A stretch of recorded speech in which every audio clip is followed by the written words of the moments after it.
दूसरा अध्याय सांख्य योग श्लोक 1 संजय उवाच तन तथा कृपया विष्टमिश्रुपूर्णाकुलेक्षणम विषीदन्तमिदं वाक्यमुवाच मधुसूदन। हिंदी में अर्थ। संजय ने कहा, इस प्रकार करुणा से अभिभूत, आंसुओं से भरे नेत्रों वाले और विषाद से पीड़ित अर्जुन से मधुसूदन श्री कृष्ण ने यह वचन कहा। विस्तृत व्याख्या।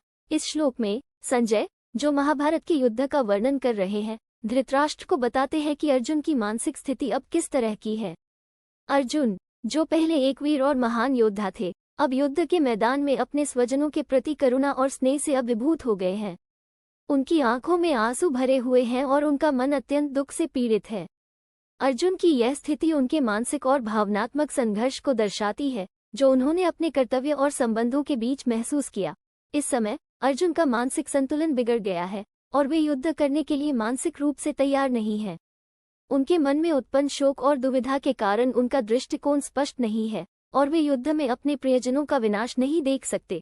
ये दृश्य अत्यंत मानवीय है, जहां एक वीर योद्धा अपने प्रेम और कर्तव्य के बीच फंस जाता है। अर्जुन का ये भावुक रूप हमें ये सिखाता है कि जीवन में कभी कभी हम सभी को अपने कर्तव्यों और भावनाओं के बीच संघर्ष का सामना करना पड़ता है। इस श्लोक में श्री कृष्ण की भूमिका अत्यंत महत्वपूर्ण है।